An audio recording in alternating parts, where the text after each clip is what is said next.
And we adopted it a year later than the rest of Europe because we wanted to wait for the teething problems to be sorted out. Yeah, great job there, guys. Look, from a common sense perspective, it's a handball. Michael Salisbury goes to the screen, overrides the VAR, sticks with the on-field decision. Very clearly, Mbeumo traps the ball with his arm, controls it with his arm. It's an accidental touch. He's not doing it on purpose. It's not intentional, but it does give a true advantage. He takes a shot off the back of it. And it's madness that if he shoots and that goes in, because he's the goal scorer, it goes down as a handball, it gets chalked off, we carry on. But because it ends up being an assist, because he takes the shot, it gets blocked, and then it falls to the feet of Cunha, it ends up being ruled a goal. And this is the problem for me, right? VAR looked at it for 3 minutes. Michael Salisbury went over and looked at it for another solid minute. And he's just one of 17 times in the 7 years VAR has been in the Premier League that a referee has stuck with an on-field decision. 4th time this season. And I do not want a world where, if we stick with VAR, that the decision is made from a distance. I want the referees to have some autonomy. I want them to be able to make their decision. I want them to be the one making a mistake if it's a mistake, or not if it's not. But the fact is, he's made the right decision. He's gone to the screen, he's looked at it, and he said, according to the rules of the game, that's a goal. Because if it's an accidental handball and it's not the goal scorer who is the one handling it, then it's a goal. And this goes back to Declan Rice in 2000. It goes back to a bunch of other incidents around that time where there were constant complaints and constant issues that if there's a handball, an accidental handball from the person assisting the goal, it should still stand. The law was changed in 2021. Michael Salisbury has done nothing wrong. In fact, I commend him for staying with his on-field decision because technically, according to the rules of the game, it's the right choice. But is it really the right choice, though? Clearly, he traps it, and without that action or motion, the arm is not in an unnatural position. The handball is not deliberate. By common sense, it should be a penalty. Every time that should be a penalty. When we watch that, we can all see. I don't care even if you're a Man United fan. And, Gary Neville and Roy Keane, these Man United legends, watched that and went, that's a handball. That should never be a goal. But the referee stuck with the rules. And this is the problem. The rules need changing. The fact is, if it was a defender, it's not a penalty because the ball has come up off his thigh, so it's not a penalty. If he scores the goal, it is ruled out because he's the goal scorer. If it's not a goal, he's making the assist. So it's not a penalty. It's a nonsense. The whole thing is so overly confused and so convoluted. And it's not just a problem here. We used to say, the Premier League has VAR problems, but it's an implementation issue. If you watch how it's implemented in UEFA competitions, in La Liga, in Bundesliga, it's a mess all across Europe. Everyone has a problem with it.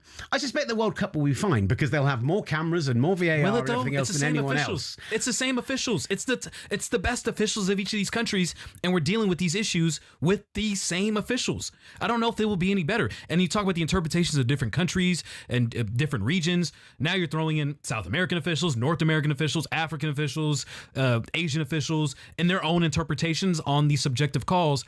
I don't know if it'll be any better just because there's 20 more cameras and there's technology within the ball that allows it to have, to tell whether it's a handball or not. I don't know if it will be any better. I genuinely don't. I am at the point now, and I have been one of VAR's biggest offenders, and I have truly believed that while the implementation has been bad, that there really is a place for technology in football. I am now at the point, goal line technology, offsides if you can make it automated, everything else, chuck it out. Get rid, move on from VAR. It's a failed experiment after 7 years. We just need to say, let's go back to there being contention, there being bad decisions. And do you know what? If they're bad decisions that cost it, at least they're not bad decisions that cost somebody that took us 5 minutes to work out they were a bad decision. Can I add one more technology ad? The chip in the ball. Oh, yeah. It's madness. That hasn't existed for years. That allows you to it will enhance a lot of these situations that you talked about. Also, the potential for handballs and the chip in the ball, those three things I think you should keep. But anything that can still be subjective needs to just be left to an on-field decision. Because you got to treat it like, automatic balls and strikes that you're seeing in baseball right now. That where if you can have a clear yes or no proposition, you keep it in the game. Anything else, if it's subjective, whether it's a handball, in the same way in the NFL, whether it's a catch or not, those subjective calls, just stick with the official on hand and we deal with the ramifications of a human error, because that having one official messing up in real time, I think the human is more graceful for that experience than multiple human beings in a multi-step process. error after error after error, and still we're still here in the studio debating it. We're still in the pubs talking about it. We're still out there having those conversations post-match. It's just that it's ruining the live experience and it's taking longer, but we're still having these debates and discussions as we would be if a referee made a mistake this weekend. Game's gone, Will. Also, Game's gone. Has anybody seen? No. Before we get to Alex Crook, who's joining the show momentarily to talk Mo Salah, and we'll maybe get into the VAR of it as well, can I just make one other plea? This is something totally separate to the VAR conversation, but it is involving that decision on Saturday. 2 pleas in the first right? segment? Oh yeah, we're here. This is it's Monday, and I'm in a mood. We're getting this off the chest. This is one for our North American watchers and listeners, and for our English watchers and listeners, and for those around the world who need to understand about accountability when it comes to officiating. The PGMOL say for the protection of the referees, and when you see what happened in Scotland with a referee being doxxed last week, you can fully understand why they do this. They do not put referees in front of the media. They do not force referees to address their decisions directly. But in North American sports, you have a pool reporter. You have a referee, if it's called for by the media, will go into the room, the lead official, with a pool reporter, and they have to answer 5 questions, and they have to answer them and give a reason and give an account. It would have made so much more of a difference. It doesn't have to be on camera. It doesn't have to be on social media. We don't have to put him on TV, but just make that referee explain his decision at the end of the game. But those officials because never say anything. Clear everything up. They never say anything. The NFL or NBA officials, when they are brought on by the pool board, they figured out a way where they can say something without saying anything in those answers. That's all sports interviews, then, right? Yeah, and the officials have figured that out too. So the frustration that American fans have is, yes, it is much more transparent, quote unquote, but the officials never say anything. They just repeat what they said on the pitch. That the whole point of I think it's so much better than getting a PGMOL statement emailed to talkSPORT 20 minutes after the game, just basically saying what the rules of the game are. And I get that part, but the official never really says anything different than what they said on the pitch or on the court or on the field in the NBA or the NFL. They just regurgitate the same exact explanation they gave to the fans and to the broadcasting crowd.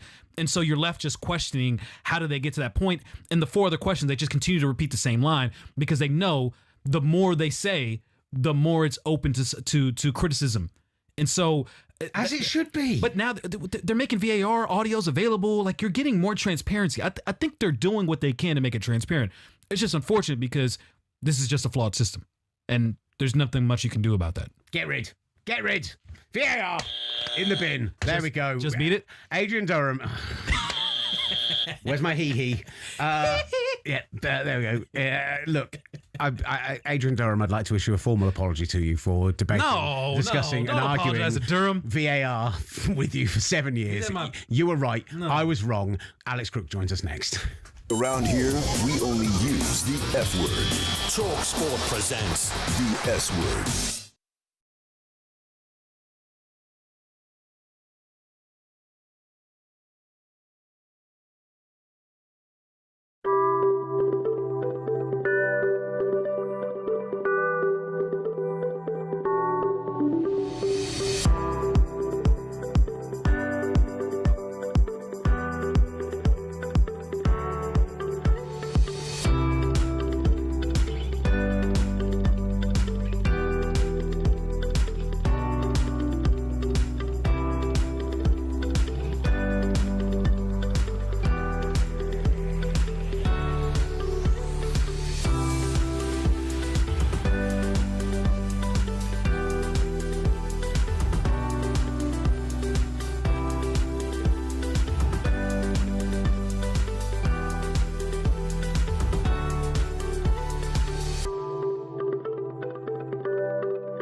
kickoff to the full-time whistle.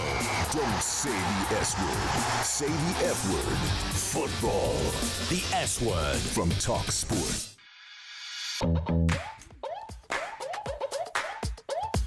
Are you back with the S word on talkSPORT? Will Gavin, Master Tesfatian alongside me. Apologies, it seems the top of the show. We had a few technical issues. We weren't necessarily live, but we got there in time for some VAR ranting. So let us know your thoughts on that. You missed my intro. Yeah, you did the intro. I mean, you gave me like 20 seconds. And then You went full Cundy. I did. I couldn't not talk. No, you couldn't. The red light was on. I panicked. Yeah, and the Greek yogurt was still in your mouth. Listen, I've become a protein guy. That's fine. Come on, protein, Get over bro. it. Protein. Listen, we've got a huge show still to come for you today. Laura Cote France is going to join us in the studio coming up shortly. The excellent Arsenal fan podcaster. She's been doing a little bit of talkSPORT recently. You'll have seen her very funny videos as well, where she's done like talkSPORT, where it's like the like Lord of the Rings. Obviously, a nerd like me absolutely loves all that stuff. Like Jim White talking about, yeah, come on, nerd. Yeah, I deserve it. We'll talk about Xabi Alonso. Is the new Chelsea manager. Alex Goldberg will join us. Last time he was on with us, that was a broken man. I think there might be some hope back in his life. You know what's funny? All the Chelsea fans I saw, even though they lost, you couldn't tell. You could not tell. Really? Just based off what was going on after the match and Xabi Alonso winning, they had hope again. Well, I mean, we had Kwaku Afari here in the studio last week, and we should ask Alex about this, saying he didn't really want to be in Europe next season because it made the reset easier. I'm sure you would rather have a piece of silverware. I'm sure you'd rather win the FA Cup and add that to your roster and actually not have Man City overtake you in terms of trophies won in the last 25 years, but this is what it is, and now you're not in Europe, and now Xabi Alonso, do we believe, is the rebuild there for them? That's the big question. That is the big question, and I'm excited to talk to him later on to figure that out, because I kind of imagine, based off the tweets I've seen from him, he is a little bit more hopeful and optimistic. Real quick, you've been dropping a lot of breaking news on the show the last couple of days. Oh, here we go. Okay, I got some breaking news for Here you. we go. Puff your chest out, brother. Croatia's World Cup roster just dropped, and to no surprise, Luka Modric on the roster. Is that the only headline we've got from it? Final time, Luka Modric. Yeah, one final time he gets to torment England.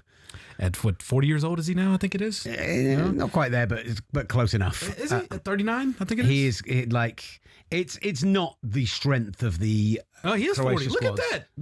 The doubt that crept I in. apologise. I thought he was still in his 30s. But this isn't, partially because he's 40 years old, this isn't the Croatia side necessarily that reached a World Cup final that beat England in the semis not so long ago. This isn't, 2018? This isn't necessarily even the Croatia side from 4 years ago. It's a lot of the same players aging out, the young, they're still relying on Modric, they're still relying on Perisic. The young crop necessarily haven't come through, but I still think they are a huge challenge for England. I still think they're a big challenge for Ghana in that group. I would expect them to definitely qualify out. As an England fan, you hope it's second out of the group, not top of the group. But yeah, I think they get through to the knockout stages and can cause some teams some problems. Yeah, it'll. But the fact is, with this older squad, you really wonder if the heat and the expansion of the tournament, as resilient as Croatia has been, and they have been an absolute joy to watch from this era, this generation, that has been tremendous to watch in international competitions. Is this the one, because of these circumstances of the heat and the extra games, that may be the one that does them in? Because I'm looking at this group, and this is a very, very difficult group with Ghana, England, Croatia, and people are sleeping on Panama. Me being from CONCACAF, I got to show some love to CONCACAF. Panama is not a team you want to play with. They're not a nation you want to play with, because we have seen it. Americans have seen it. They will give you a good fight. So sorry, I meant to fear them because they've been good against America. I mean, when was the last time England beat America again? Don't worry, we face you in this World Cup. You're welcome. It'll finally happen. You're welcome. I'm just saying that that's a toss up of who will be last place, and I know that sounds very crazy to say, because people are sleeping on Panama, because Europeans don't watch any football outside of their own borders. But Panama is not a country to play with, and they know how to play in the heat. Do not underestimate that. They will be a feisty bunch that could squeeze their way in the top three and we could see one of these other three nations. Problem is, as an England fan, I'm so pessimistic naturally that I'm listening to you and going, oh, he's got some really good points here. We'd be lucky to get a point off them. It's like, no you're that's a team we should be beating 3 or 4-0. It's a team we should be putting pressure on and going after and like racking up the goals and trying to boost our kind of sense of self-worth going into the latter stages of the tournament. And too many years I've seen 0-0 draws with Saudi Arabia and 0-0 draws with the USA because those two teams are basically about the same level. And I'm just throwing it out there again. Croatia. Right, you've taken advantage of my Monday mood, and you're absolutely just. Am I being the modest British over here trying to calm your excitement? I'm just saying. Do not sleep on Panama. Do not sleep on Panama. As someone that has seen it time and time again in CONCACAF, despite the fact that they did not have the greatest World Cup qualifiers run, I'll be honest, they should have won their group, but they didn't. They still made it somehow, some way. Panama's not to be slept on. This will be a very, very difficult group. Get in touch with us on the show. You can get in touch by all these wonderful methods over to this side of the screen. Instagram at talkSPORT S Word, X at talkSPORT S Word. You can find us on YouTube at talkSPORT S Word as well, and get in the chats there. We've got a super fan. I need to know what his actual name is because he's just SM92H. But I don't know if I've just read out somebody's postcode live on air. But we'd love to hear from you. So get in touch and let us know you are watching and enjoying the show.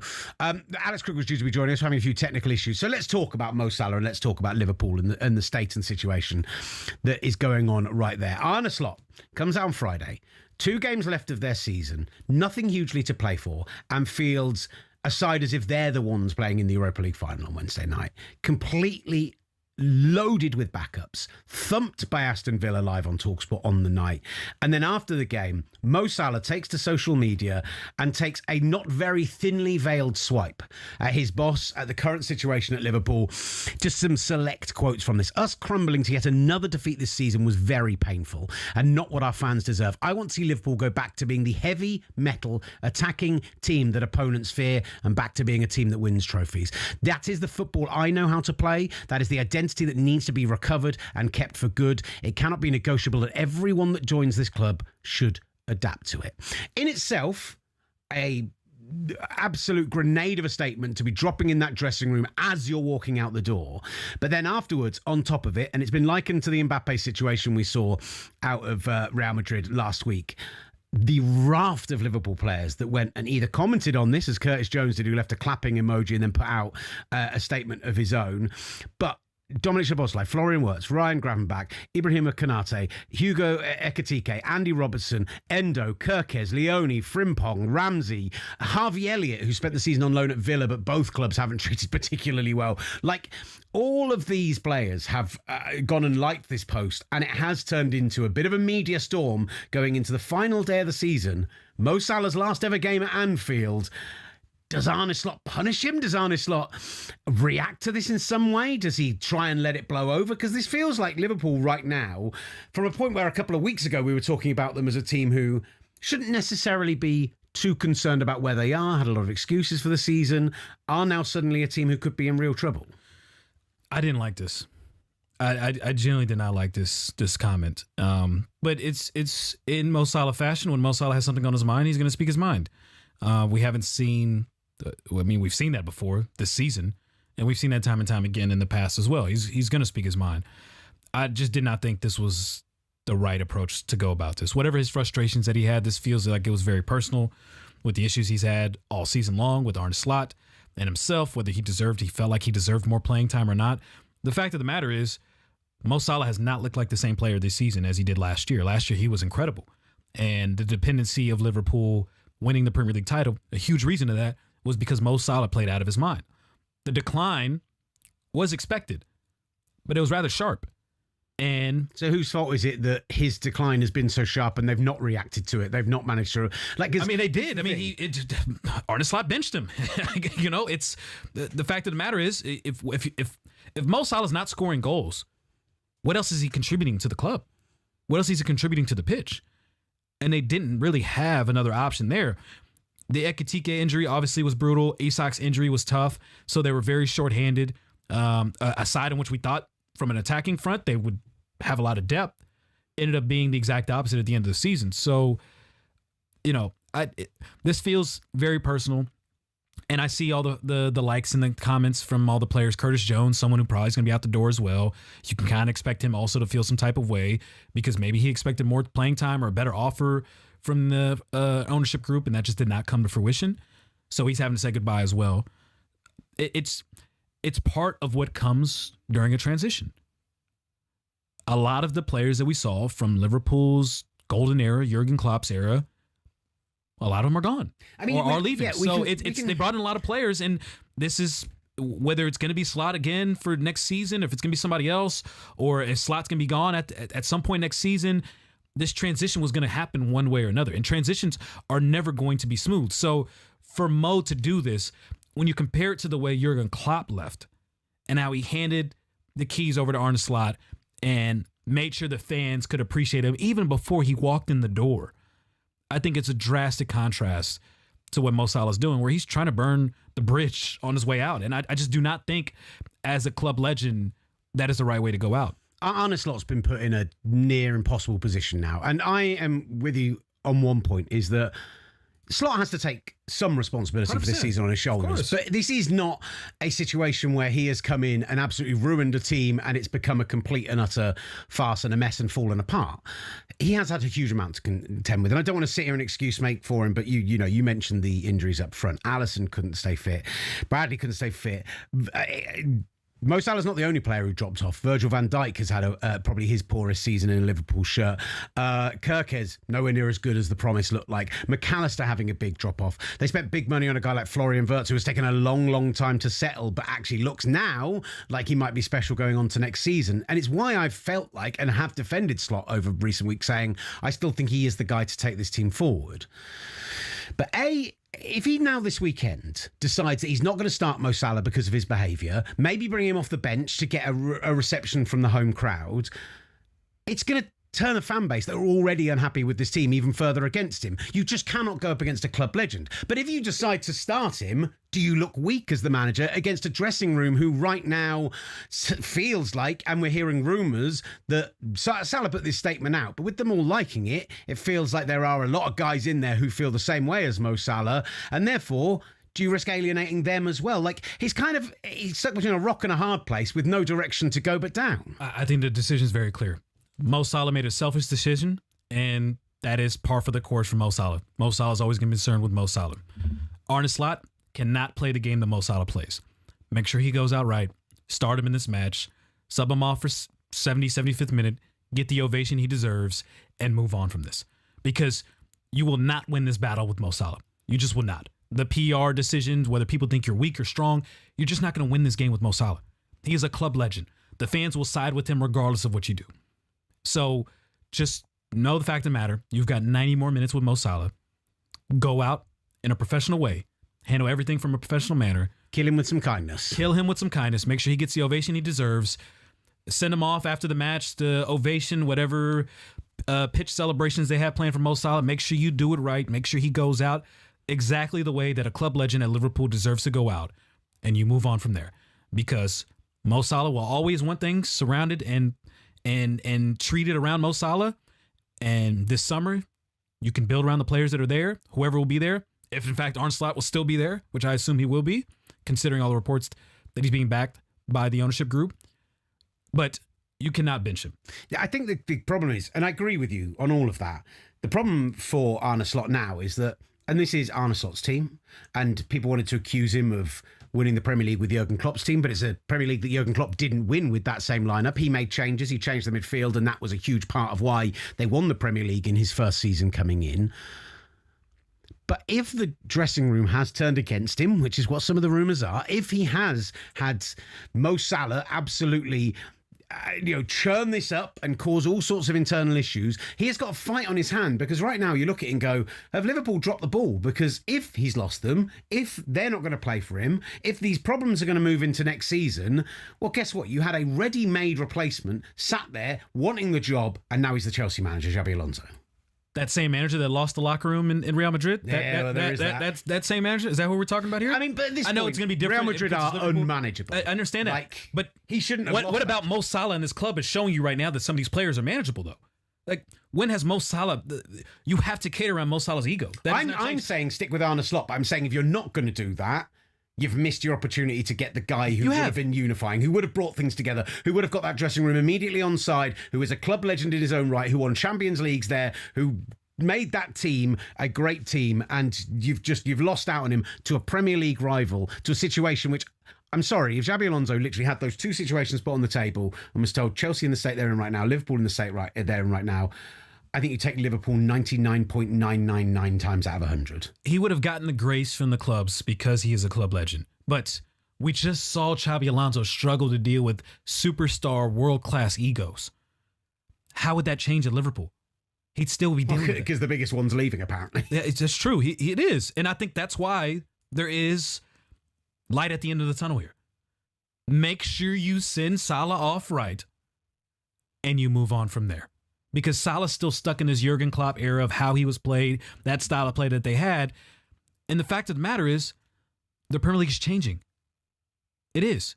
You want to be on the front. You want to be on the front foot. You want to be attacking. But a lot of teams are shifting more towards the defensive-minded set pieces, whatever the case you may see. If the league is changing, you have to adapt as well. And so, whether that style still can work, I'm not sure, because you see who's at the top of the table, and they're there for a reason. So that's my only gripe. Salah's holding on to a past that is not the reality of Liverpool, and it's not necessarily the reality of the Premier League anymore. And that is always a difficult thing to accept when you had success in that era. So, Jurgen Klopp, if you're listening, send Mo Salah off right. You've had a lot of screw-ups this year. Trust me. You are also to blame of this thing, but do not play the game that Mo Salah's playing, okay? Mo Salah's going to be concerned about Mo Salah. You make sure you start him, give him the 70 minutes he's looking for, give him the ovation he's looking for after the match, give him that great reception, a nice little video package, flowers, bring out all the trophies on the pitch. Make sure he gets the love he deserves. And then you move on.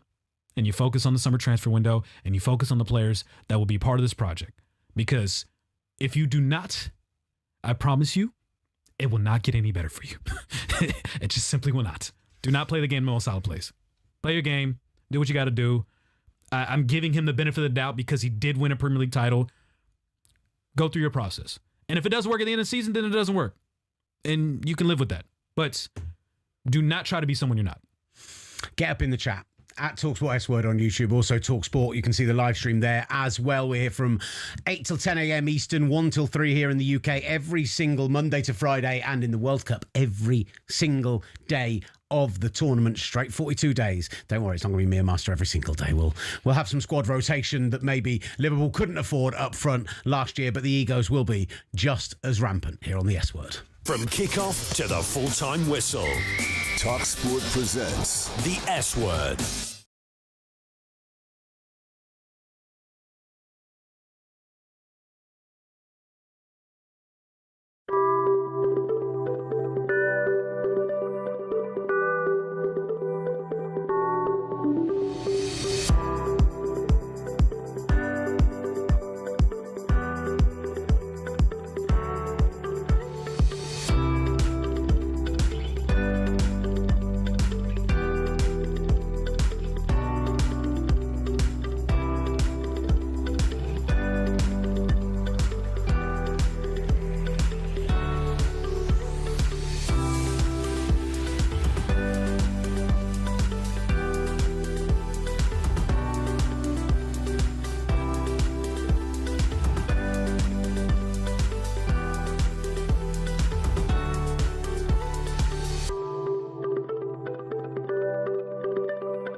presents The S Word. Get your full-on football fix from across the football galaxy. The S Word. From talkSPORT. Welcome back to the S Word from talkSPORT on what's been a fiery Monday so far already, and we've only touched on about 2 of the 6 or 7 topics that are setting the football world alight today. We've talked Liverpool already, and look, we're going to be talking a little bit about, yes, Arsenal play later tonight. I don't know if you've noticed, the club shop has vomited all over Master once more. He is in his garb, he is ready to go. Laura Coe-Francis will be joining us in the studio momentarily because I need to be flanked by Arsenal fans apparently at this point. Plus, what's better than one? Two. I love a double, don't you? Too many. It's only going to be a double at this point, probably not a treble, because we'll talk a bit of West Ham as well. Looks like they're going to be going down. We'll have that coming up for you shortly. Alex Goldberg's going to join the show as well, the Chelsea fan and excellent YouTuber, because, you know, last time he joined us, he was a bit miserable. Now he's got his man. Is it going to be the right man? That's the big question. So Laura will be joining us in studio momentarily. Plus, we're going to talk about... I feel like we've done Real Madrid ad nauseum over the last couple of weeks, but Jose Mourinho today confirmed a 2-year deal with the club. Perez got his wish. The special one is back in town, and I think we've got another 2 years of clown car on the way. We do. It's almost fitting that Jose Mourinho joins Real Madrid while all this chaos is happening, but also while he just finished an unbeaten season at Benfica that could only get him third. He finished third. I didn't know there were more than 2 teams in Portugal. Yeah, there are. Yes. As a lot of Arsenal fans learned as they were trying to justify the Victor Gyökeres signing, which I guess hasn't been so bad. But, you know, it's... A 2-year deal kind of shows the amount of confidence that Perez has in his whole thing, to be honest with you. Is this... And the position Jose Mourinho's in at this point as well, let's be honest, because he's a guy who would have previously gone in there, got a 4 or 5 year deal, even though we all know he's only going to stick around for 2 or 3. If this Jose Mourinho decision goes bad, this will be the last decision Florentino Perez makes as the president of Real Madrid. There we go. The elections are going on, or there's a call for the elections. A lot of the fan base isn't happy. He's going to go down with the ship, and he's saying he's going to go down with Kylian Mbappe, and he's going to go down with Jose Mourinho. Is that a winning combination? Or is that a couple of big old anchors dragging you into the ocean? I see an iceberg ahead. And it just does not look like this will be a fun time nor a good time. But by that 2-year deal, it shows that it won't be a long time either. If I speak, I am in big trouble. And you will be in big trouble, Jose.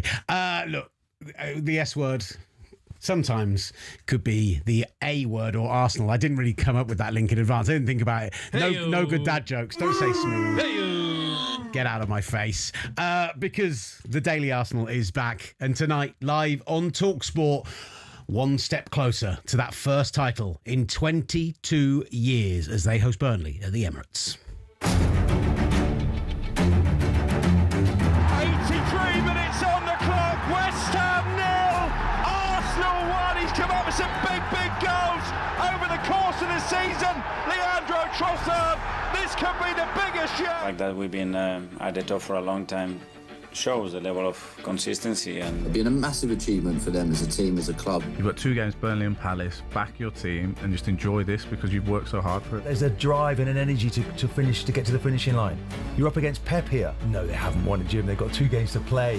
Anthony on his left foot. What a finish! What we can do is make sure, like we did against Villa, we proved last week that we were still taking the competition really seriously, and that's what we'll do. The Gunners are just 2 steps from heaven. No, we're not talking about Arsenal in the studio. We're speculating where the glove was. If you know, you know. Which glove? Not that glove. Don't let the American talk about where the missing glove was. It did fit, though. It did. I've lost control already, and they've only just got together. I'm delighted to say, with Arsenal having this opportunity to move 5 points clear ahead of Manchester City at the top of the table tonight, live on talkSPORT. Not only do we have Master Tesfazian in the studio alongside myself, Will Gavin, but we're now joined by the excellent Arsenal fan, content creator, and host of the Thing About Arsenal podcast, Laura Coe-Francis. Laura, welcome into the studio. How are we doing? We're very good. Thank you for having me. It's nice to have like a little Arsenal sandwich here. Very much the rose between 2 thorns, but it's good to know, you are not alone. Oh, no. Are we feeling confident? You are my man in the mirror. Right, I'm out. This is it. I'm doing an O'Hara. I'm getting out of here. Listen, are we feeling confident ahead of tonight? That's the question. I mean, considering we're just doing Michael Jackson puns, I tend to think we're feeling good. Yeah, I went to do one there and I pulled it back. We are going to be starting something tonight. Please. The party line is we're confident, right? That's my party line. I think deep down, I'm a real nervous wreck. But for now, for the next couple of hours, I'm confident. It's just Burnley. It's just Burnley. Burnley side without their manager, relegated. What, like they do have a manager. A month ago? Yeah. Oh, God. I brought that upon myself. That is absolutely my own fault. Surely there's some banana skin anxiety going on right now, knowing that the footballing gods owe us one after this weekend, after Selly and Hearts, and after a Dross FA Cup final, and West Ham almost guaranteeing relegation before we even got to the final week. We need a bit of drama in our footballing lives. Or maybe the football guys are just saying it's time for the World Cup. You know, wrap it up. Yeah, wrap it up. We've had enough. Let's we're 24 days away from the World Cup. Maybe we should. It was a nice run in. You know, the football gods gave us a lot to talk about going into May. Everyone's had their fun, right? We've all had our fun. We've all laughed at Spurs a bit. We've all had a bit of a laugh at Arsenal. Yeah. Let's wrap it up. You know, okay? Just let us have it. Just let us have it. 30 more minutes in the party. You know, you can call the Uber now. You know, just to make sure you beat the surge charge. Exactly. Because if you stay around, it can get a little murky. And nothing good happens after 2 a.m. Exactly. I feel like we're at that point in the season now. It's about 1:30 a.m. right now. It's time to call it. See, I'm all about we're hitting 2 a.m. I'm ready for the club to go for 2 more hours. I'm ready for the DJ to take another step up. Yeah. I'm ready to actually inject some life into my life. Yeah. I mean, you've gotten a lot of life though. I mean, you know, Arsenal's been in control all season long, and how is that period with the injuries and dropping back to second? I'd love to hear your perspective on how it was then and how it is now. Do you know what? I say this without exaggeration, but being in this title race has been ruining my life. I cannot function. I can't enjoy anything. I can't talk about anything else. And I think the little blip that we've had, starting with the kind of Bournemouth game, that bit in between, I really had to think about my life. It really forced me to think about, I've let this become so big in my life that I need to maybe take a step back. But now, fast forward a couple of weeks, I'm back. I'm all in. It's all or nothing. So fickle. I've had to deal with this guy was fans. never out. That's the problem, and I've had to deal with that. You've always been. I've been a bit of a doubter. I won't lie. Yeah, I was not. You know, I was expecting a thriller. You know. I can't even press it anymore. I'm just done. I'm absolutely done. You figured at some point something had to change, and I go to different grounds all across Europe, all across the world, and you see the unwavering, undying support that some of these fan bases have. And then I go to the Emirates, and I'm, one bad pass that Odegaard makes, and there's just about 30,000 people groaning. And I just did not want to be a part of that. And so all you could do is control the support that you can provide. And maybe it's easier now because everyone's optimistic now. It's, you can kind of fall back and, you can be in the background a bit more. But during that time of period, it just felt like that was a time that the club needed you the most. And so, yeah, it's a bit delusional, and it's not a fun position to be in, but, hopefully they can get over the line here the next couple matches. I'm expecting big things from the atmosphere tonight, and that's what gives me a little bit of confidence. Yeah. Like, I genuinely feel like I played my part in getting us to the Champions League final. Yeah, I wasn't on the pitch, but I was in the stands. Did you go beforehand? Were you there? Yeah, I'll be there for the bus today. Same. Yeah, I'll be there too, waving at them like a child. Yeah. But, yeah. Don't even know which bus it is. I waved at a steward's bus coming in. 100%. You're hating this, aren't you? You are hating. Do you want to leave? Actually, we could just do this. You know what? This wouldn't be the first time a guest has come in here and asked Will to leave. So.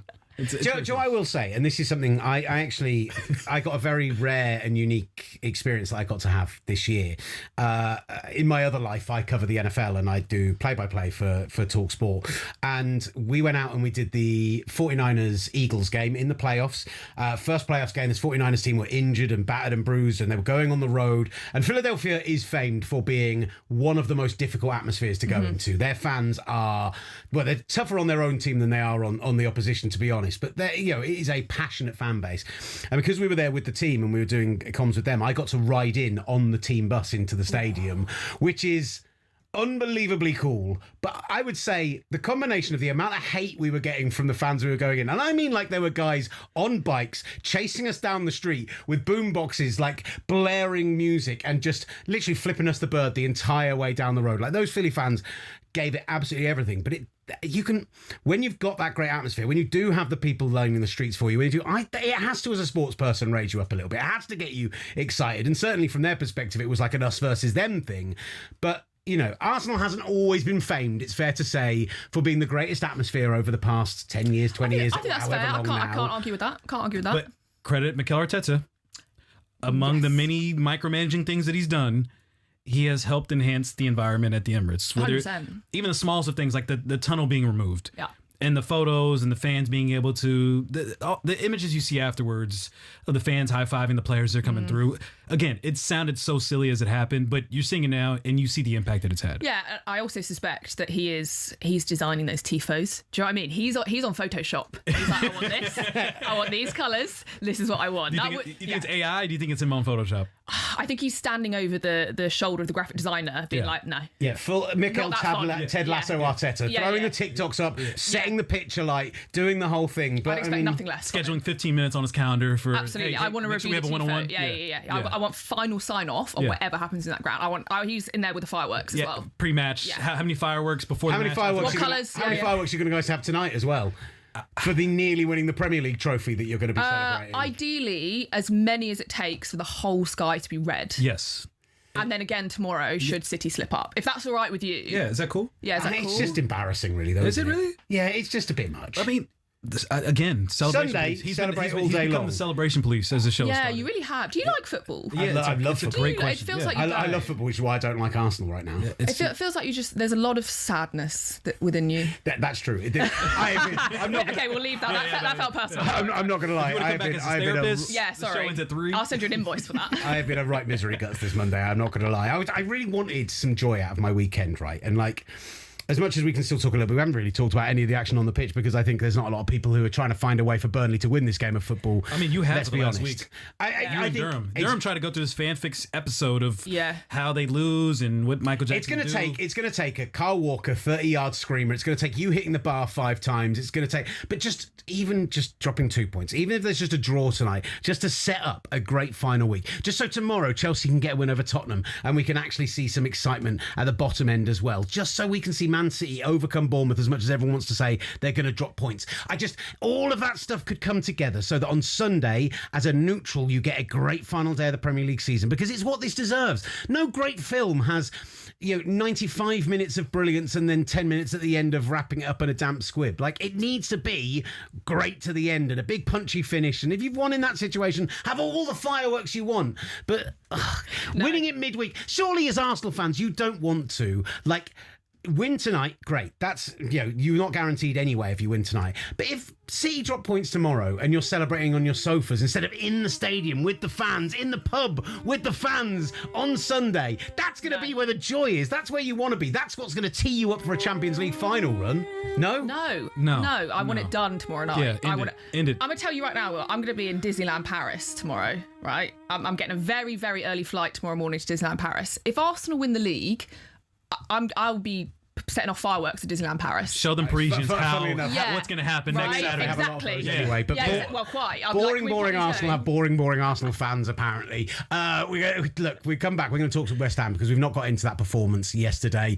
Nuno Espirito Santo all but dragging West Ham back into the Championship for the first time in 14 years, coming up on the S Word. Big name reaction from both sides of the pod. The S Word from talkSPORT.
S Word.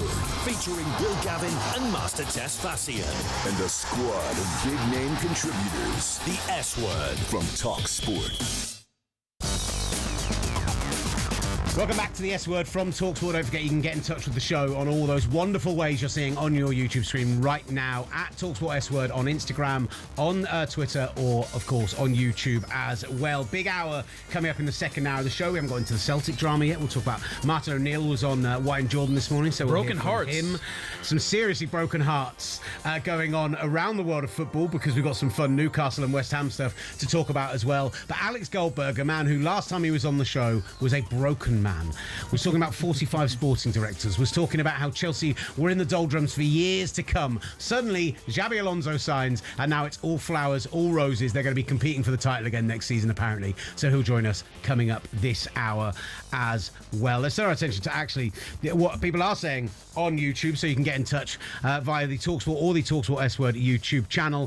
Sightblinder has got in touch with us and says, so it's not possible players that won the league last year could be worse this year, but it is possible that a league-winning coach forgot everything he knew before year one. Liverpool fans are delusional, and I am one of them. So I'd say alongside myself, Will Gavin and Master Tess Fatsian, Laura Kirk-Francis joins us in the studio. We had our say on the Mo Salah situation. Yeah. Is there a mutiny going on? Is the rest of the dressing room involved? Has Arne Slot lost them entirely? What would you do if you're Arne Slot going into Sunday knowing it's Mo Salah's last game at Anfield? I'm slightly split because I'm also a petty and vindictive person. 100%. Very petty. Very petty. That's not good. You're in esteemed company. Yeah, I thought game recognises game, and I knew you guys would understand. However, Arne Slot's got to be there next season. He's got to manage that team next season. Maybe. He thinks he'll be there. So you cannot drop him. You will cause a mutiny amongst Liverpool fans, and I think you need to rise above it. Even if in the background you're cussing him out to your family, you need to play him. Let him have his goodbye. It's madness because he's barely played him this season. He hasn't started, and so in theory, if he doesn't post that on social media on Friday night, Saturday morning, then actually you could have completely got away with leaving him on the bench, bringing him on in 75 minutes. That's where the celebration happens. You make a really big deal out of it. Like, that would have been fine. But now you've been absolutely painted into a corner by your player that, well, if you don't play me, everyone's going to assume it's because of that, and you could lose the fan base as well as the dressing room. Apparently his agent wrote it. Have you heard this? Yeah, absolutely. Are we having that? That's even worse. I'm not having that at all. Surely not. You wouldn't be like, yeah, go ahead. I'm just going to blow up my reputation. I suspect actually Gemini or ChatGPT or Claude or whoever probably is the one who really Considering the agents I know, Mo Salah told his agent to write something, and his agent. What do you think the prompt was? Blow up my entire Liverpool career. You are a disgruntled world-class player at Liverpool. Yeah. Find me a statement. Yeah, I love it. And ChatGPT comes back with, thank you for asking me. Yeah. It's a really, really brave question. And I'm going to give you a few answers. Tick which one you like best. Can you provide some context? No, he has to play him. I'm sorry, you have to rise above it in this situation.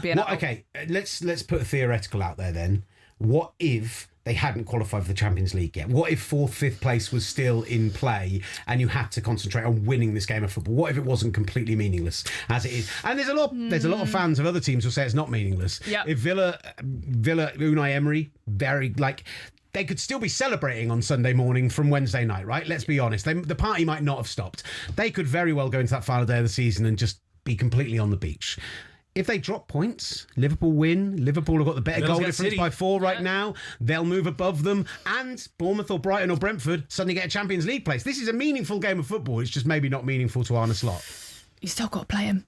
I don't know. No? I just want to be petty. I want to see the world burn. We've all seen how I feel on this Monday morning. No. I'm desperate for Mo Salah's trying to burn the world right now. And Arne Slot can't do it. He just can't. There's a reason why Mo Salah's been on the bench. He hasn't been good enough. He hasn't been good enough. I'm sorry. Like, I just do not like when players exit in this kind of way. I just don't. And yes, it's easier said than done. Who knows emotionally what he's been going through all season long. However, you can't play this game. You're not going to win. Like, you have to go back and, do you remember a time? Oh, no. That things were just so much better at Liverpool. Are you just there Googling Michael Jackson songs? I was in my head. I was going through the history album thinking, right, where can I get? Genuinely all it feels like you're doing at this point. Genuinely. It's just the way it makes you feel. Yeah, it is. I'm not doing it every time. But I can't do it anymore. But look, Villa's playing City. If the title's still on the line, even if it's not, that could be potentially Pep Guardiola's final match at Manchester City. I hope so. We can talk about Yeah. that. But you imagine City will be up for that match, whether the title's still on the line or not. As you mentioned, if Liverpool win, suddenly, and Villa drop points, suddenly Liverpool's fourth, Villa's fifth. That 6th, 7th spot now is up for grabs between a Bournemouth or a Brighton for Champions League. It's not over. It's not over. And if you're Mo Salah, would you want to go out on a loss? I just was at Everton and Everton Sunderland and seeing Seamus Coleman, club legend, going out on a 3-1 loss. They still did the tribute and the honor afterwards for him, but a lot of fans left before the match ended because they just were disappointed with the performance. You don't want your final moment at Anfield to be remembered in that kind of way. So surely they could lose 4-0 and not a single Liverpool fan is leaving the stands.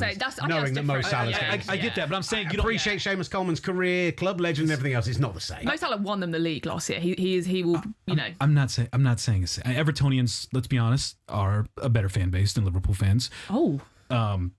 That's just my justify opinion. it. That's my. Come on. Why should I justify it? They're the bigger club in Liverpool. Like, they're the first club in Liverpool. They're the bigger club in Liverpool. Someone has been the community, the fan base.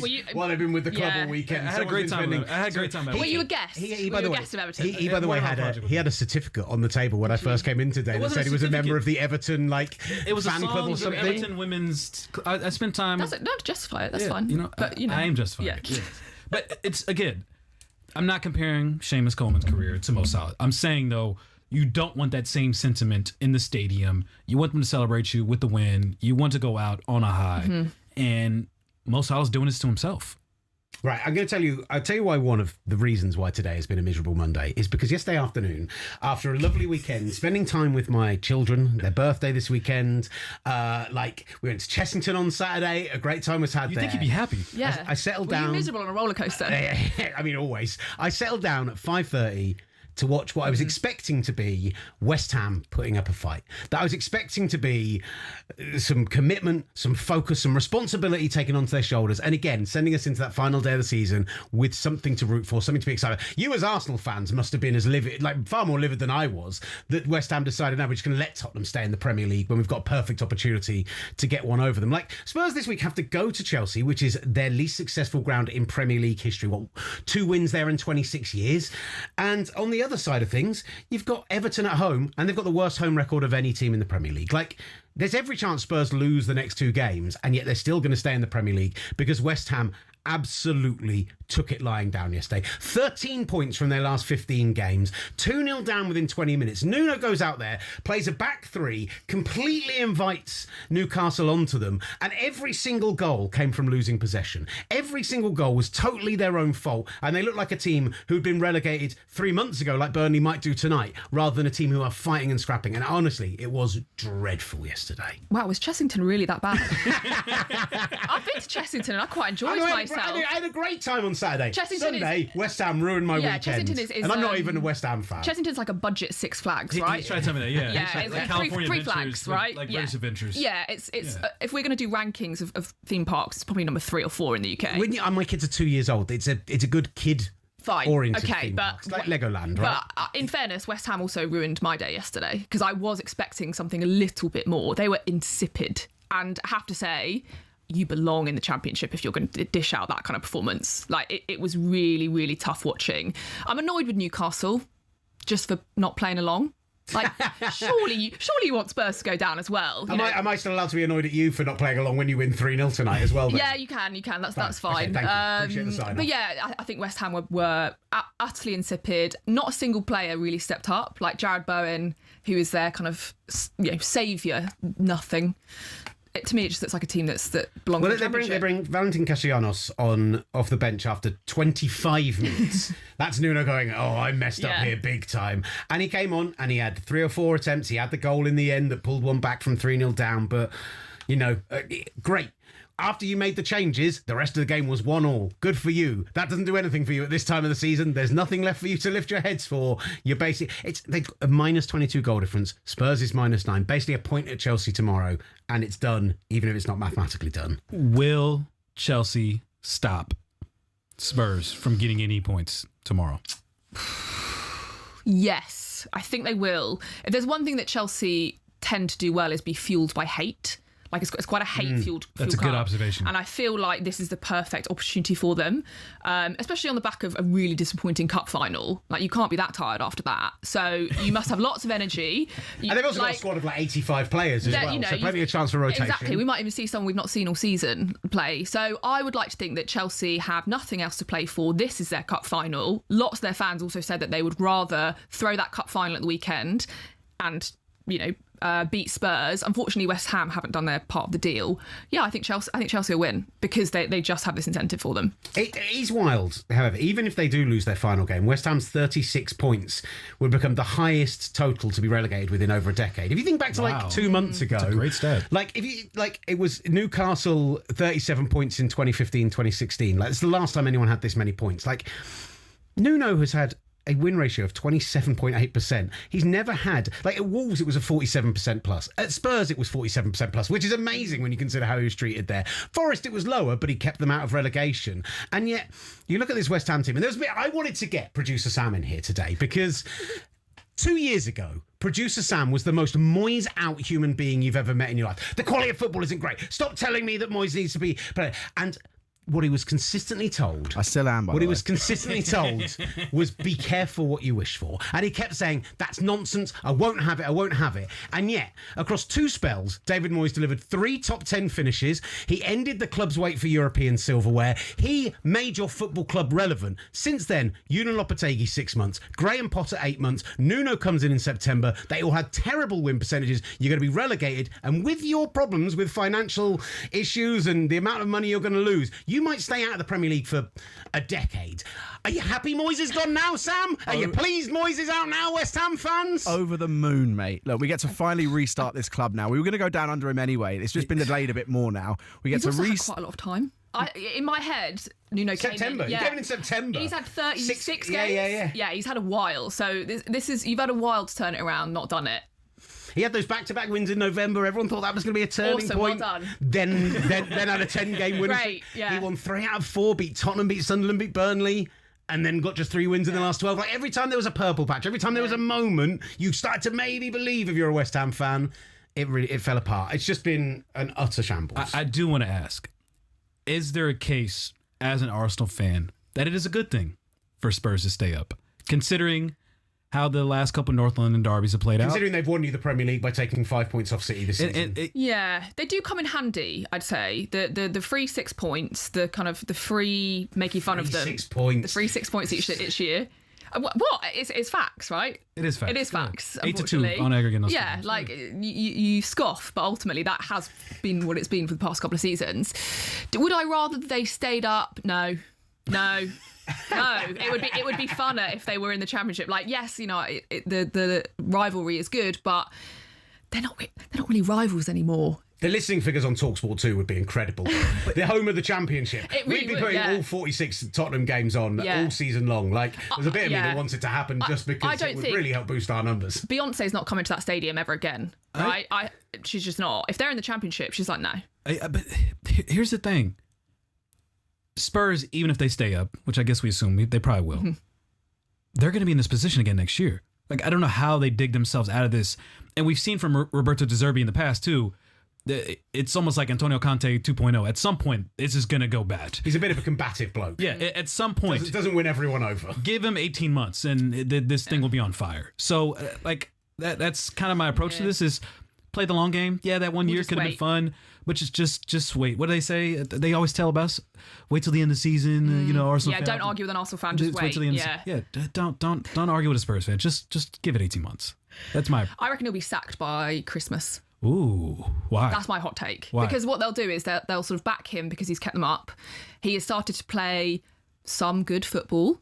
If we can say it that way. The two away performances, particularly the Villa game, they were genuinely I'm being nice. Good. I'm genuinely They were genuinely nice. good. Yeah. Spurs played really well. I'm genuinely saying he has done not attractive football. No. But effective. you're going to win a Premier League without attractive football, so that's fine. And he makes fun of me for making fun of Arsenal. How are we catching strays when talking about Spurs here? Proceed. But I think it'll be all good vibes the end of the season, we stay up, we've played some effective football, they'll go into the next season with the same entitlement as last season, which is we've won a European trophy, we should be challenging for the title, and they will get a shock.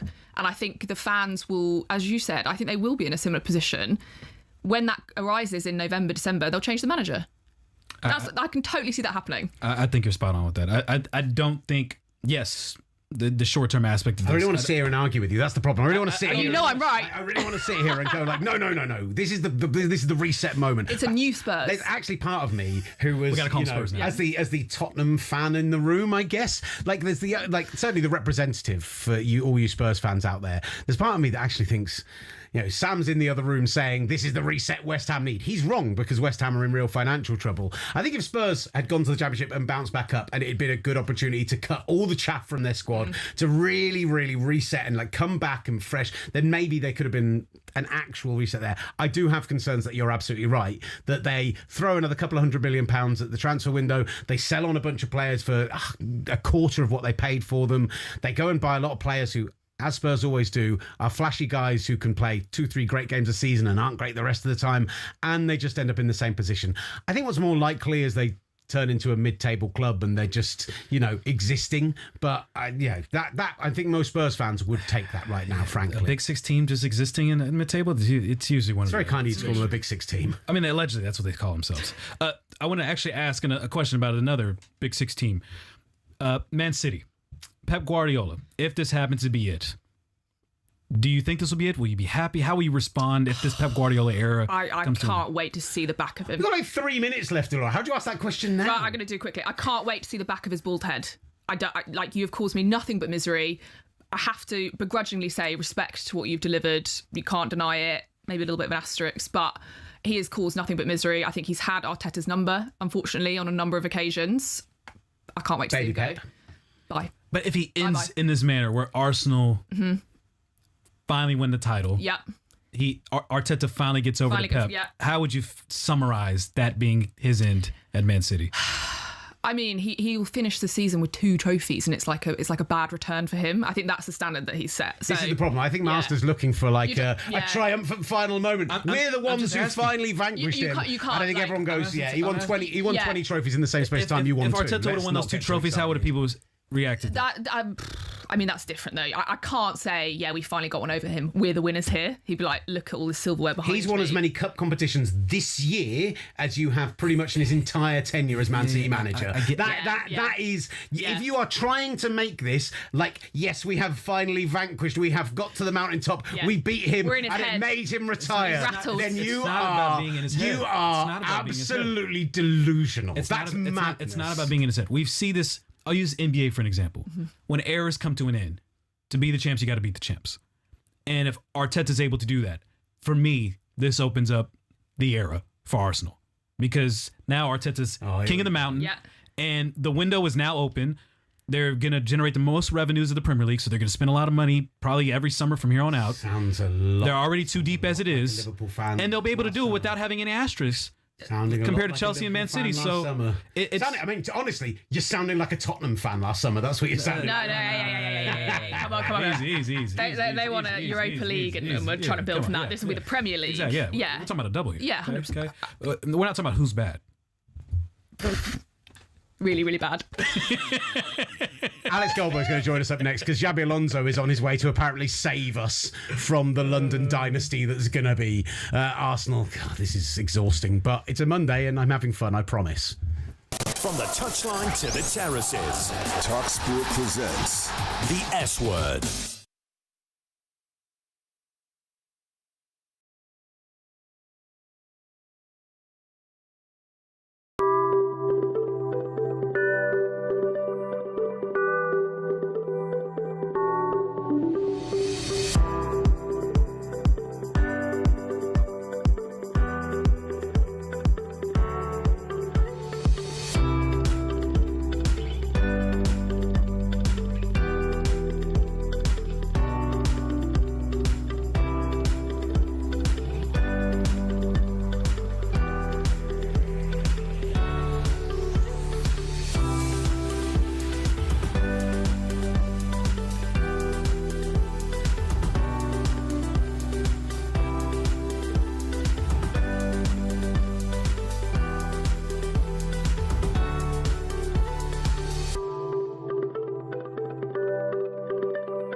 talkSPORT presents The S Word. high energy exchanges, fiery fan reactions, and the biggest football debate. The S Word. From talkSPORT. I still, my mind is still blown. If you're just joining the S Word here on talkSPORT, we are the show that's giving North American football fans the show they finally deserve, that's bridging the gap of across the pond ahead of the biggest World Cup of all time this summer. But yeah, this narrative that's suddenly being painted by Master Tesfazian that Arsenal are the David that has finally vanquished Goliath of Pep Guardiola. They're the reason he's going to retire. The fact that he's won 20 trophies in the time it's taken them to win 2 is meaning nothing to him because now they're the ones at the mountaintop. This is like when the Bulls beat the Pistons. This is like every other dynasty and era that we've seen that comes and goes. There's always a moment in which the baton is passed. And I think that happens this week. It might be the moment that era ends. Let's not get ahead of ourselves and say it's who's going to stop Arsenal. Just wait. I'm on fire. Just wait. Wednesday's show. Wednesday's show when Arsenal wins Monday tonight against Burnley, and then City drops points against Bournemouth, and the title's over, and you will not get the dramatic ending that you want and everyone else wants from the Premier League. Wednesday's show. Sam, if you're hearing this, I want an entire hour dedicated to who will stop Arsenal. Okay? Bring your lunch, bring your dinner. All of that. Bring your lunch, bring your dinner, passion, fire, all of that. Just know the Arsenal dynasty begins this week. We stay dynasty in this country, mate, and we never use the S word. Dynasty. We only use the F word. Controversy. How do you say it again? Controversy. Controversy. God, the Americans took the English language and made it so much better. Oh my God, that is the worst thing you've ever Remember said. that. It's disgusting. America! Oh, we're now self-clipping, are we? That's the point that we've got to. We've turned into an obnoxious podcast. Real quick, I want to give a shout out to Nathaniel Graywood. He's watching right now. Big fan of the show. Love you, my guy. Thanks for coming in. Thanks for tuning in. Thanks for watching. Along with everyone else on the YouTube channels, everyone else on socials watching us. Shout out to you guys. Nathaniel, please don't go away just because he's talking such utter nonsense. One team who could come in, maybe. I'm stretching it a little bit. Oh, we're talking nonsense it's going to happen next season. We're talking nonsense now? But we have seen what could be a monumental shift in London and at the top of the Premier League table, because 2 weeks after I said I did not understand why he would make this decision, considering the backroom situation at Chelsea, he has made this decision. Xabi Alonso is the new manager, not head coach, manager of Chelsea Football Club. He's taking over, and listen, this is a monumental moment for Chelsea fans. They believe that this is the man who's going to come in and finally make the difference. And the last time we spoke to our next guest, it's fair to say he was feeling a little bit down in the doldrums about the situation at Stamford Bridge. Is he uplifted by, despite losing the FA Cup final this weekend, Xabi Alonso being in the building? To like say, Alex Goldberg is with the show. Alex, how are you, sir? I'm good, gents. How are you? I mean, I'm great. I had a bit of a miserable weekend. We could have done with you delivering in the FA Cup final a little more. When does Chelsea ever deliver at Wembley? How much are you uplifted by the news of Xabi Alonso? Extremely uplifted. But how are we letting someone get away with saying that Arsenal beating Manchester City would be like the Bulls beating the Pistons? In what world is that the Bulls beating the Pistons? First of all, the Pistons, you're equating to Manchester City. And second of all, at Arsenal, where's your Michael Jordan? Where's your Scottie Pippen? You got plenty of Dennis. You only no. You only have Dennis Rodmans. You just have a bunch of Dennis Rodmans. You'll win one title max. You ain't going on a Chicago. You're not going on a Chicago Bulls. Get out of here. That's adorable, though. That's adorable. But no, sorry. Alex, thank you, because I so browbeaten by this, I didn't even pull him up on that. That's my fault. Thank you. It's fine. No, it's all good. Let's talk about your miserable club, though. How you feeling? Well, I mean, you're not wrong that overall it still has been just a miserable time. But yeah, within the last 72 hours, we got our hope back a little bit. Like I've been saying now for a while that the direction that we're going, there's no positive, because we're going to be without Champions League football. We already pay less wages than all the other clubs that are going for the same players that we're going for. So we're going to be able to attract even worse players. Like what is going to save us? Who is going to save us? And then no offense to a Marco Silva or an Iraola, but they just feel like kind of a sideways step. Maybe a slight improvement from Liam Senior, but overall like a sideways step, right? Like not going to really propel us to the next level. Maybe just raise our floor, not our ceiling.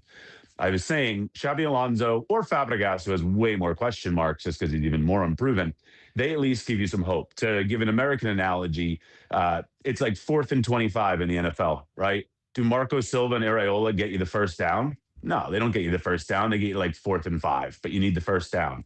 You need to throw a Hail Mary here and see if it's caught. Xabi Alonso, there's a high ceiling here. He's got, and I hate using this word because I don't think at the end of the day this matters, but he does have an aura that I believe a lot of the guys that came before him at Chelsea. I know you can go, oh, and all that, but we need that. We need superficiality in this moment. We need cachet. We need pedigree. We're probably going into a summer now with no Champions League football, yet we want to go get some of the better players in Europe. Apparently, they're going to change their strategy. We'll see. We'll see. It's really nice that he's being hired as a manager, not a head coach, but do I trust the higher-ups to actually give him some proper say? Not yet. So we're going to go for these players. We're going to pay less than a Liverpool and a Bayern Munich, who are going to go for the same players. So how are we going to get them to come to Chelsea and not those clubs? Well, maybe, just maybe, they'll now look at a Xabi Alonso and be like, you know what? I would like to play with a guy like that. He's got pedigree. He's got cachet. He is good tactically. So I'm now a little bit more on the maybe we have a chance to be relevant again side. How much on that very point? Like, we can talk about aura and you can make a joke about it and everything else, but you talked last time you came on here about the 45 sporting directors and the absolute mess it is in the back room. How buoyed are you by the fact that apparently he drove a very hard bargain? He made it very clear to them, I'm not taking over this job unless, kind of Luis Enrique style, I am given the keys to the kingdom. How much are you buoyed by that and how much do you believe it? So I'm glad you included that part at the end because I'll get to the how much I believe it part in a second. But if I am going to go off of like the glass half full aspect of he was hired as a manager, it's a double positive, right?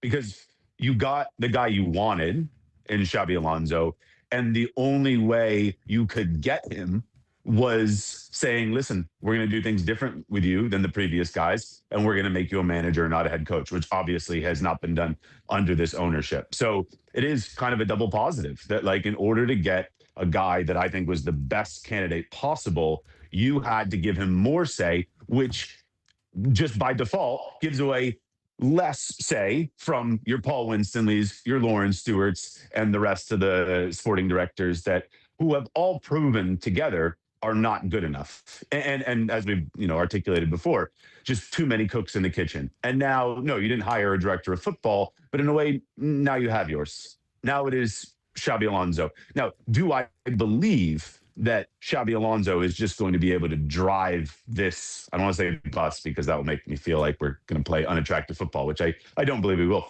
But do I believe that Xabi Alonso is just going to be able to call all the shots? No. But I do believe at this point that his say is going to matter much more than any of the previous guys say. Enzo Maresca, even though Maresca had a close relationship with someone like Joe Shields, who's like a half scout, half sporting director for us, and we love to acquire the ex-City boys, right? Like, so Maresca had some say, but even still, I think Xabi Alonso will have a heck of a lot more say, just because I do feel like Xabi Alonso, maybe it's because of the aura, maybe it's because of the pedigree. What just his aura, though? I mean, you what do you mean? What do you mean? What What he did at aura? Bayer Leverkusen was great, but you're completely glossing over what just happened at Real Madrid. He lost the locker room in January. How do you not consider the fact, if Chelsea wants to consider itself a big club, how are you completely ignoring what happened at Real Madrid when you're dealing with personalities above you that are going to have a lot of say and influence what you got to say? You're acting like as if everything is going to be fine because you got Xabi Alonso in, and because he's a good-looking guy who's won some trophies in Germany, who's also a club legend, Liverpool. Well, what has he proven when he's been at a big club? How are you completely ignoring that reality? First of all, saying losing the dressing room at Real Madrid is ridiculous, in my opinion, respectfully, because when he left, no. What is happening now? Now, every single player they is lost him there. legitimately- You saw Kylian Mbappe waving him off the pitch. Not listening right to him. now, Arbeloa has lost the dressing room. They are literally fighting each other on an hourly basis, okay? And this is down to Florentino Perez and all the guys who make the moves at Real Madrid, stripping away all of the leadership in that team. Xabi Alonso, if given a little bit more time, maybe would have been able to curate that team similar to how your beloved Mikel Arteta was able to curate Everyone Arsenal. always wants to use Arteta as an example, don't they? Well, but he said after a while, like, listen, I need the Aubameyangs gone. I need the senior players gone. I need to make this my own team. Xabi Alonso was not somebody who just laid over and said, oh, guys, take advantage of me. This is, your team, not mine. That was just Real Madrid being Real Madrid. Find me a Real Madrid season where it doesn't start off a little bit murky, even when they go on to win Champions League titles. I don't know if you need reminding. They were in first when Xabi Alonso left. They had lost like one game. So Alex, it's complete. As much as I don't love agreeing with Master, the one thing I will say, and we want to compare the two situations, I'm more on your side with the losing the dressing room side of it, but he did go to Perez last summer. He did say what he wanted and didn't get what he wanted. That's what I'm concerned about with Chelsea, is that if he goes there and says, right, we desperately need a right back, we desperately need if he goes and gives them a list of demands and then they go and sign completely different players, which is basically what Real Madrid did last summer, then that is a concern that he's not held that aura that he has. That's the question. Well, but listen, it's completely, I would say, incomplete or unfounded to say that he'll come to a club like Chelsea and he'll immediately be able to just like make it his own. It's a different kettle of fish, as you guys know, right? Like a Premier League club, London, the media, the scrutiny that goes around with managing Chelsea. Absolutely. But I would say what he did at Leverkusen was encouraging more from like a tactical standpoint and the way that he was able to make all the players believe in himself. And I would say that Real Madrid, I'd call it a wash. If you want to say it was a failure, I would say, actually, I think it was a little bit more of maybe 51% of success. But let's just call it a wash. Let's just say that, who knows? If there is a club more dysfunctional than Chelsea in the world, it's a Florentino Perez run Real Madrid. I think we can all hold our hands up and admit that. But for sure, that had no Toni Kroos, no encouraging signs. But the fact is, like, people want to give Xabi Alonso a lot of credit at Leverkusen. And again, that year that he had, where he won the league and he was able to win the domestic cup as well. Lost in the Europa League final, mind you, to Atalanta. And then that year afterwards, everyone gives him these credit for being a tactical mastermind. We saw the repetitiveness tactically that other teams were able to catch up on.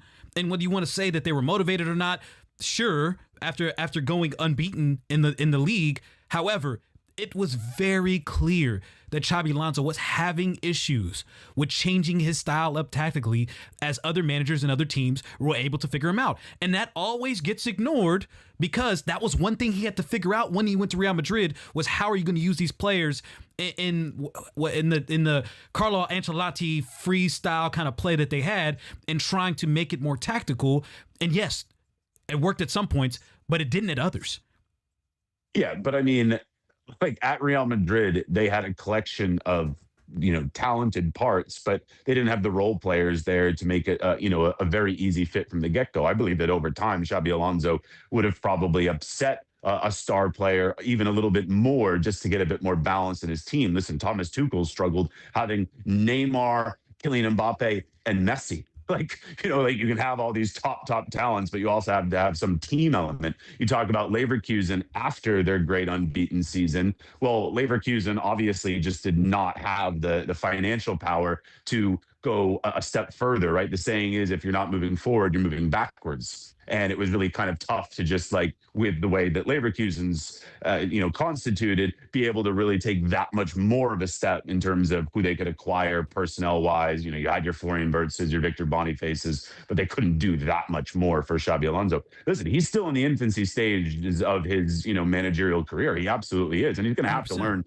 on the job as well. But I think the encouraging thing is he has been coached just as a player, right, by the greats, like literally all of the greats and a bunch of different types of guys. And as a player, and it doesn't always translate. I'm not saying it does, by the way. Wayne Rooney. No. Yeah, but historically, the midfielders do a lot better as managers than the attackers, right? They just do. I like Wayne Rooney, but I have to say Xabi Alonso comes across as somebody more suited temperament-wise to that job than Rooney would have been. Steven Gerrard, you can name other guys like that. I don't know how much that matters, and you keep harping on the fact. No, it matters a lot. I wouldn't cite England's golden generation players as people that should be going in and controlling any dressing room. That's my point. But you keep great in the media, like it took Frank Lampard 6-7 years. It took him some time. That's what I'm saying. And he's jumping back into this situation. And you keep talking about the time that Xabi Alonso did not receive at Real Madrid. He only got 8 months. This would be the 6th manager Blueco has had in 4 years. What makes you think all of a sudden now Chelsea is going to be patient with the manager when there has been nothing that has been displayed by Blueco that they're willing to be patient with the manager? Well, I don't trust it blindly. Of course not. I think at the end of the day that if we're not able to succeed with Xabi Alonso, it's not down to Xabi Alonso. I think it'll be the guys upstairs, specifically Badad Iqbali, the one who's truly in charge, going back on his word, because he got a little sensitive that one day Xabi Alonso in a press conference, when asked an uncomfortable question by a journalist, decided to make it seem like the guys upstairs weren't supporting him. I can see the future in a negative way. Trust me. I'm not sitting here and telling you that everything is awesome all of a sudden. The next step is now actually following through on your word to Xabi Alonso. I'm not even saying, though, at the same time, that Xabi Alonso deserves to be trusted on every single thing and that he should be able to call every single shot. With that said, just because of the absolute jabronis and clowns that we have upstairs making the moves, you should give Xabi Alonso all the keys, because we're that down bad. We're in a situation here where, no, in an ideal world, we have a competent sporting director and he can just work in step with a competent manager. And it can be a little bit more of a collaborative project, right? But we're not in that situation. We just have guys who have no cachet in the game versus one who's kind of still very unproven as a manager, but has some cachet in the game, actually has played with the best, was a role player and a star all at the same time as a player. That's the beautiful part about Xabi Alonso, right? He could be a star if he wanted to. He also could be a role player. He had that balance. So I'm just in a situation where, again, I'm going to use the American sports term, we got to throw a Hail Mary here. We just have to. It's a really one chance. And let's see if Xabi Alonso can catch it. Alex, I think he has a better chance of catching it than those guys upstairs. Alex, before we let you go, and it can be a short answer on this one, we asked this question about Carrick last week, so I put it to you with Xabi Alonso. We're at this point next May. What is success for Chelsea? What is a good season for Chelsea? Yeah, I'm not going to go too far. I wish I was saying something a lot more grandiose at this point in Clear Lake's reign. I wish I was saying the title. No European football. Right. We've seen how that boosts teams. United this year, you know. Yeah. So, I'll keep it to this. Minimum Champions League football, minimum. Top 4 specifically. I know you can squeak in these days with top 5, sometimes 6th place. Feels like it's more than squeaking in. It feels like it's going to be that way for a few years. No, I know.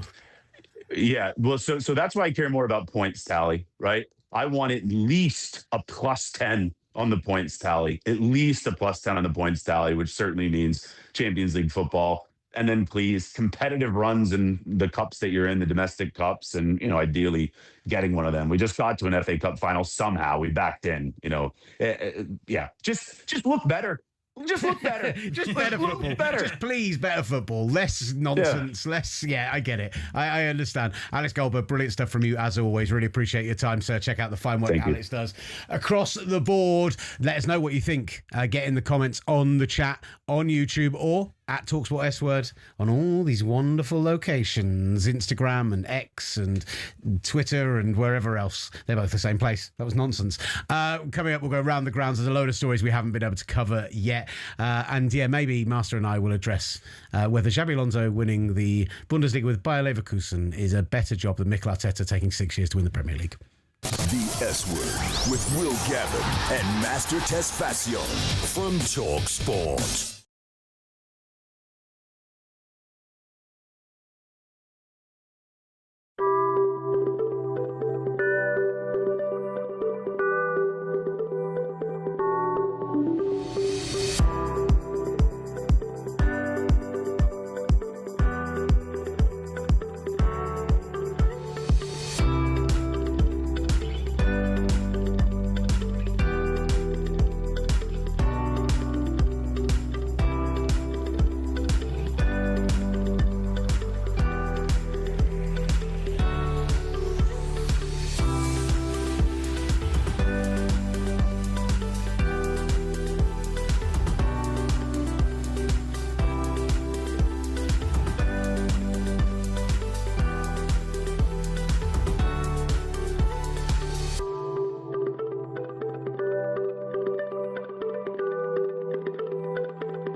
presents The S Word. Listen again and subscribe Wherever you get your podcasts. and on the talkSPORT USA YouTube channel. It's the S Word. You're back with talkSPORT. Final bit of the show for today. But don't worry, we're here 5 days a week, Monday to Friday. And from June the 8th through to July the 20th, every single day of the World Cup, we are here in the studio live. Exciting. I keep scooting. You keep getting closer to me. Yeah, I have noticed that. Like, as the show goes on. Did you just make a Michael Jackson reference? Get closer. That was tenuous at best. I set that up. I'd tee that up. Also, I'm teeing up some breaking news right now. Here we go. Another significant injury for Spain's national team leading up to the World Cup. As multiple reports coming in, Fermin Lopez will likely miss the World Cup, sustaining a fracture in his right foot that will require surgery. He was taken off at halftime in Barcelona's 3-1 win over Real Betis on Sunday. For it to happen in a league game when you've already won the title as well, and you're just like, that's so rough. So now it appears Fermin Lopez more than likely will miss the World Cup. In the last couple of weeks, we've seen Lamine Yamal go out with injuries. Unfortunately, he's still a toss-up whether he'll be available for the start of the World Cup. And then Nico Williams pulling his hamstring as well with Athletic Club recently. There is reports saying that he should be available for the start of the World Cup, but those are three strong attackers for Spain that a lot of people considered this to be the front runners of the best team to win this World Cup. And now, without Fermin Lopez, maybe with a hobbled Lamine Yamal and a Nico Williams trying to get fit for the start of the World Cup, the injuries are piling up for Spain, Will. They are, but I also think that this is a unique World Cup from the perspective of 48 teams for the first time, longest tournament by over a week. You know, there's going to be more games played in the group stages of this World Cup than there have been in any World Cup in totality in history, right? By the time we get to the first knockout game, we'll have already played the longest World Cup in history. And I think all of that has to come into a little bit of account with this, because Spain are incredibly talented, incredibly deep, have a lot of great players. If Lamine Yamal turns up to the World Cup, and you definitely put him in your squad, we'll find out next Monday, but you have to put him in your squad, and he doesn't play any of the three, he doesn't play Cape Verde, doesn't play Saudi Arabia, doesn't play Uruguay, fine. Rest him to the round of 16, rest him to the quarterfinals. He's still a player who's so good that you still play him. He's still a player who's so good you give opportunities to. And I think with the fact that third place teams are going to get out of 10 groups out of 12? Like, I think you play it safe with those players, you get out of your group, and it's all going to be about hitting form when you get to those latter knockout stages. It's not going to be about, great, we top the group with 9 points. You're using the group stage to get in form. That's the whole thing of the World Cup. You're using the group stage to get in form, to see which players you're going to use for the knockout stage. And we've seen it in other tournaments. I'll use Euro, for example. When Kylian Mbappe fractured his face with France for the Euros, him trying to get reacclimated with the team right afterwards, you could see there was a disbalance with France as a result of that, and ultimately they fell short of winning Euros. I understand that maybe it will not be the most consequential thing for this group. It probably, if anything, makes Uruguay a much more tempting wager for them to win Group H with Cape Verde and Saudi Arabia. But I get that. They'll still find a way to get in the knockout stage. But trying to reincorporate some of these players, or trying to fill in the absence of Fermin Lopez for a team that already had a lot of question marks, who's going to be up top as their striker as it is, it causes another a cause of concern for Spain's chances to win the World Cup. Because even if you can finish third, here's the thing: you can finish third. You could finish third, and you could face a team that's in the top of the group as your first knockout game. And if you're hoping that Lamine Yamal maybe gets 45 minutes in that third group stage match, and you're trying to get him back to fitness, maybe you're not getting a complete Lamine Yamal for that initial game to face maybe an England, or to face a France, or to face one of these other top teams that could be potentially one of the front runners to win the World Cup. So you should be concerned. As easy it is for you to dismiss this, the biggest World Cup, blah, blah, blah, blah, blah. I'm not dismissing great talent missing from a great team. I'm just saying that if there's a World Cup for this to happen, if you've got two guys in Nico Williams and Lamine Yamal who could come back during the World Cup, I'm just saying the approach of your Spain is to take your time, not rush them for the first game, not even rush them for the second game if you don't need to. They have so much depth, they have so much talent. And you say about the group stages where you establish form. Allow me to remind you, the 22nd of November 2022, Leo Messi opens the World Cup with a penalty after 10 minutes. And then the most phenomenal 6 second half minutes sees Saudi Arabia beat Argentina 2-1. The world is on fire. The Lusail Stadium is just ablaze with Saudi Arabian fans going absolutely mad. And what happens 4 weeks later? Leo Messi is holding the trophy up. So I'm just saying. And Lionel Messi was healthy enough to work through that, as was Argentina, and that is a concern. If Spain gets punched in the face in the group stage, they will not have a fully fit Lamine Yamal to help save them and rescue what this fanatical experience that you just described Argentina going through. Anyhow, let's move on. Let's talk a little bit of Brazil. See the name, because we're going to be getting there. We were hoping it'd be during the show today, so we'll react to it tomorrow because it hasn't come out yet. But their roster, as I'm going to use the Americanism, their squad for the World Cup in 2026 is coming out today. And Neymar, last night, during the national anthem, just holding his daughter in his arms, visibly emotional, wiping away the tears. Kind of. Has he had a tip-off? Is he not going? I don't know if he's been to Canada, Mexico, and USA. I don't know if he's been tipped off. And I don't know if we have the footage of this to show, but I think it's just naturally Neymar accepting the reality that if it happens or not, this could be his last chance to make it to the World Cup. And he did everything he possibly could to be fit enough to give Carlo Ancelotti the reason to put him on that squad. And let's be honest, Brazil needs Neymar. The creativity that they need from their number 10, with the unfortunate injury to Rodrigo a couple months ago, they really don't have a player that can help create chances for some of their brilliant attackers in that number 10 spot, which has always been a very crucial spot for Brazil because they need that number 10 to facilitate to the left wing, to the striker, to the right wing, and create all those chances. Neymar, if he's fit, is capable of doing that. The question is, can he stay fit? Will he stay fit? And is this too much of a risk for Carlo Ancelotti too? Because if you do bring him on, and unfortunately he does get injured, as he has quite often, then you're just wasting a roster spot for someone else that could potentially fill that role. So it's a very, very difficult question to ask. I think ultimately he will be on the Brazilian World Cup roster, but I do understand the concerns that Carlo Ancelotti may have for trying to add a Neymar at this point in his career. Brazil's front line's in trouble. Spain are all injured. I mean, Brazil's been in trouble. Like if France have made their decisions. If there's one team, if there's one nation, I am not counting. It's coming. It's coming. Where's the shirt? Come on. Where's the bottle?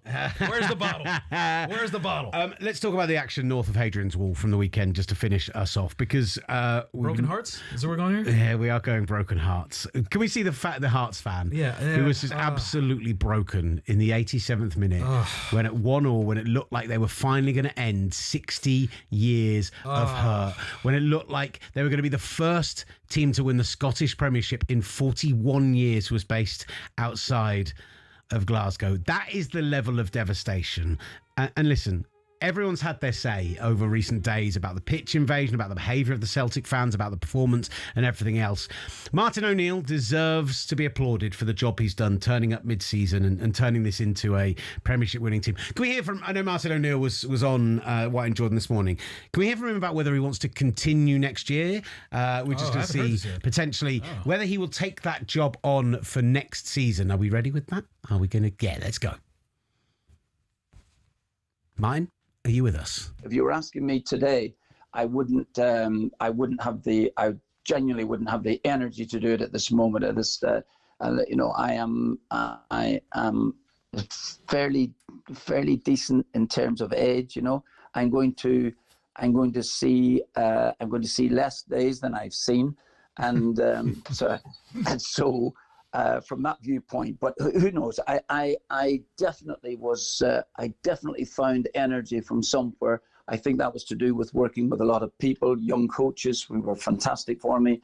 And there's also, I think, stepping into a training ground each day and seeing a lot of young people. I felt a rejuvenation. I definitely felt some sort of renaissance, really, as much as anything else.